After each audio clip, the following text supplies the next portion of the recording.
What's going on, guys? It's Brian, And Jennifer. and we are back for another 25 days of Disney. Mm-hmm. And today we are talking about episode 3 of Hawkeye.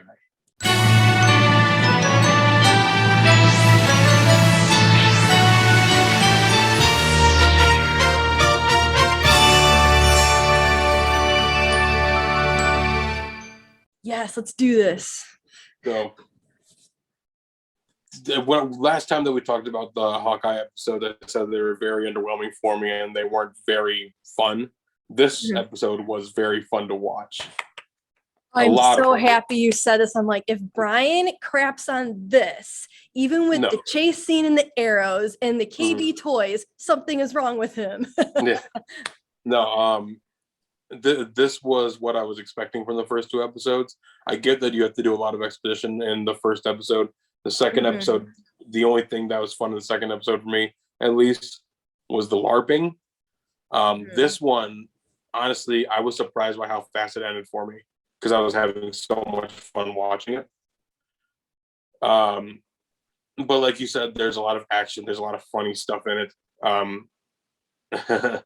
Hawkeye needs he needs a hearing aid throughout the whole thing. What was your reaction to the episode? I really enjoyed it, and the same thing happened to me. I was upset when it ended because I enjoyed so much of more they were showing of Clint, like his emotions that he normally does not show. He was like ready to start crying when you were talking about how he needs a hearing aid, and it got broken in this episode. And when his son called, he didn't even know it was his son. And it was that he couldn't even hear him. And so he was like crying while being interpreted by Kate. By Kate. Yeah, Kate was interpreting on a notepad, and he was like ready to like start just breaking down and crying. At the beginning of the episode, I love how they showed KB toys. 90s kids, like that is where it was at. That is where my grandma dropped so much money. I'm surprised their company went out of business or whatever happened to them because of how much stuff she bought at KB Toys for us. And so that just, I was hoping so badly that they would have showed more toys from the 90s that might have been just left go. There's this big stuffed animal golden retriever that my grandma has one of those, and I'm wondering if it was bought from KB Toys. So it would have been fun if they would have had like a couple maybe other Easter eggs with the KB Toys. Who knows, maybe there is, and you just have to go back and look at it. But that was awesome. The whole chase scene was amazing, and it was hilarious because he could not hear what Kate was trying to communicate to him, yet it's almost like he was reading her mind, where she was like, I think we need to go in the other direction. He's like, well, I think we should turn around and go in the other direction. And all of these arrows, it was just like, what is this doing? You finally get to see the trick arrows. I'm surprised they didn't have like a random one that turned into a punching glove, just like they do in the comics and stuff like that. Obviously the best one was, I honestly don't even want to spoil it for you, even though we are talking spoilers. Oh, just do it. Come on.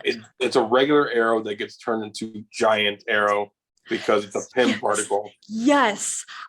When that happened, that was the one part in the episode my jaw literally dropped. I was just, it's incredibly surprising. It's like, I was like, Ant-Man made a special arrow for him. Like, oh my God, that was the best.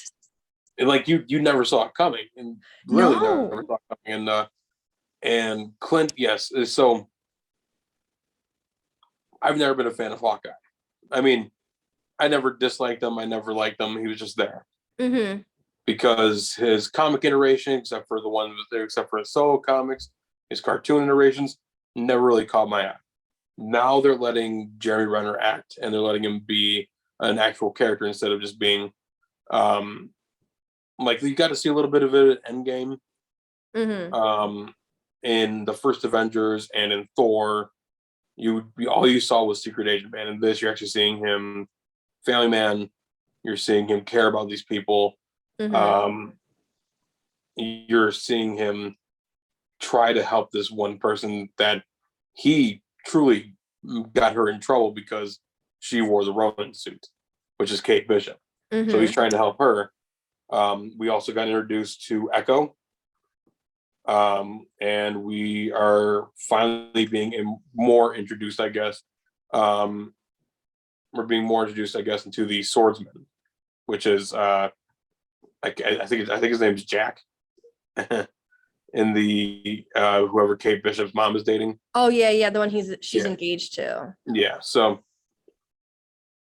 very fun episode. Definitely better than the first two episodes. Because they didn't catch my eye. This one, I was actually sad when it stopped playing and because it was very fun. This is a very, very fun episode. Especially when after the fight scene ends and they're on the subway. Yeah. The whole conversation. We need to go walk the dog. It's been cooped up all day. You're right. Clint says to Kate, and Kate thinks he's agreeing that we need to walk the dog, but he's like, you are the greatest archer. Yeah. And then she goes, oh, you think so? And then he goes to, oh, we really need to walk the dog. Yeah. It was so funny. I actually played that clip back a couple times because it was just too funny. It's a very good episode. This is, like I said, when we first did the first things, like how WandaVision was, where the first two episodes are very odd and very weird, and you really just don't get into it that much. I mean, now looking back at it, that's what they're trying to do. This is the way that Hawkeye hit for me. Falcon Winter Soldier, there's basically the same type of episode every way through.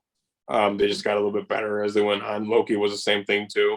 This started off on a rough note, and I think it's getting better. So, how about that? There's also the rumors that Kingpin was introduced in this week's Hawkeye, because you get to see a jacket and the lapel is the Fisk logo.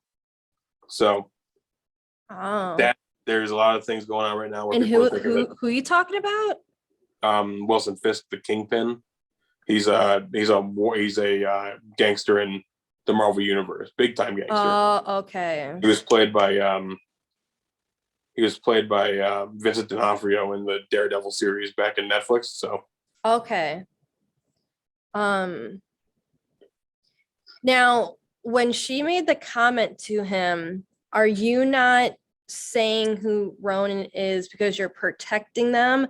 The way that she was looking at him and saying that statement, do you think she has a hunch that it's possibly him? I think I mean, probably, but I'm also pretty sure that she probably also thinks that he at least knows who Ronin is. I mean, he is a secret agent. He literally is one of the top secret agents of the world. So, it wouldn't be surprising if she did know, but at this point, she's probably more along the lines of like, oh, you know who it is. There was something else about this episode. Oh, so when Clint brought up the Avengers compound, I so badly want him to take Kate to some Avengers location so badly. Do you think that would be possible? That'd be cool. If it's my opinion, I actually really don't want them to go to an Avengers compound. Why? The main reason being is because it's going to make you want to see all the other heroes. You want to see a cameo like how they did in Falcon and Winter Soldier from Don Cheadle. I want them to keep it under wraps right now, so that if they do a Young Avengers thing, if they do the Young Avengers like how they're planning on doing with Kate Bishop, possibly showing off Miles Morales at some point, like live action Miles Morales. I would like that to actually be. It's fine getting set up. For me personally, I think it'd be more fun for them to announce it instead of just setting it up in the TV show and then making us wait for it, you know?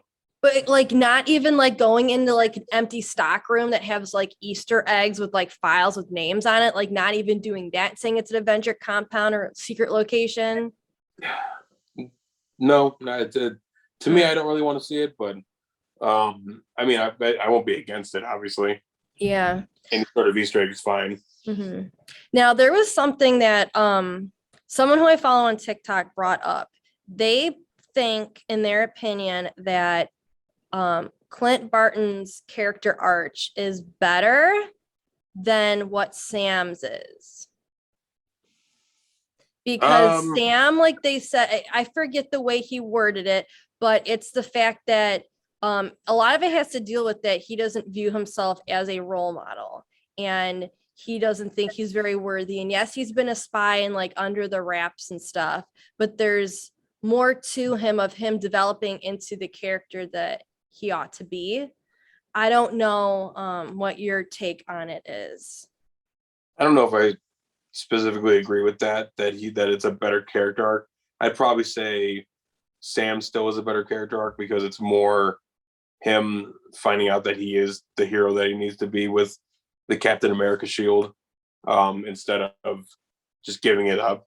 Okay. Hawkeye, he's still now Hawkeye's character arc is still good, but he was always once they introduced him having a family in Age of Ultron, his character was always changed. He wasn't this. It's true. That's very true. Yeah, so he really didn't change. He's still a family guy. He's still doing it for the right reasons. Like, again, going back to Age of Ultron, he saved Wanda, and he talked her up and got her to be who she is, which is now she's an Avenger, and she's the most powerful sorceress in Marvel. She's all of her stuff. Until we see what Doctor Strange is going to do in Multiverse of Madness. But I do disagree with that, because Hawkeye's character arc, even though he did change himself in Endgame to Ronin,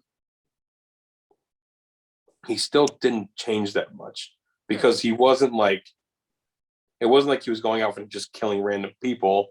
He was going after mob bosses, the Yakuza, stuff like that, which is what he probably would have been doing if he was still a spy for S.H.I.E.L.D. or part of the Avengers. It's just now they're showing him more as, I just want to get home to be with my family for Christmas, instead of like, oh, what's my next mission? It's So I'd probably still say that Sam has a better character arc than Hawkeye. I'm really hoping that Kate's really going to reveal that in 2012 she saw him fighting in New York, and that you are my hero. You're someone who I looked up to. That's why I am living this lifestyle of what I've been doing. I was hoping, I had a little hunch possibly they were going to do it when they went to the penthouse, because he was kind of looking around. I'm like, ooh, what if he looks out the window and is like, wait a second, that's where the fight was going on. I want something to happen like that. That might not happen towards the end though, where she reveals that, but I'm hoping she does talk to him about that. That could probably happen. It's probably, if anything, it's probably going to be more of a throwaway line, because, I mean, it's obvious that he knows that she's this incredible archer and that she's able to fight with these swords and stuff like that. So it's not like she's hiding it. Like, there's not really too much that she can say, like, well, this is why I did it because of you. And it's more along the lines of like, you're just as good of a archer as I am, but I still have a lot to teach you, and take her under his wing. So it's probably, if anything, it might be just a little bit of a throwaway line. Okay. If it happened, I can see that happening. And now Echo, is Echo the girl that can't hear and has the fake foot? I know she can't hear. I don't know if she has a fake foot. So who are you saying they introduced as Echo? Who's Echo? She's the one that does the sign language. She's the mob. Right. So I was thinking that she's deaf, because in the classroom, when they showed that at the beginning, she couldn't really hear. What's your thoughts on her? She's cool. I don't really know too much about her, because I never paid attention to her much in the comics. But from what I read, she brings in a lot of like her character's supposed to bring in a lot of other characters. Like I think Blade is supposed to be part of this. I think she's supposed to introduce Blade. I think she's supposed to introduce Moon Knight as well. So I'm excited for her TV show. She's getting a TV show in 2023, I think. Okay. Yeah, I don't know. I know that's definitely one of the shows with Moon Knight. I just don't know who the heck that even is. I mean, so what's funny is that when Marvel first started building up and getting popular and stuff like that, we didn't know the Guardians of the Galaxy. Thor was kind of like we knew him from myth, but we didn't know him from the comics and stuff like that.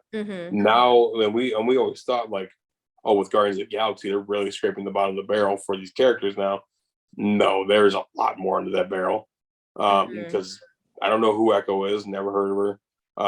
I never thought I would see a Moon Knight TV show.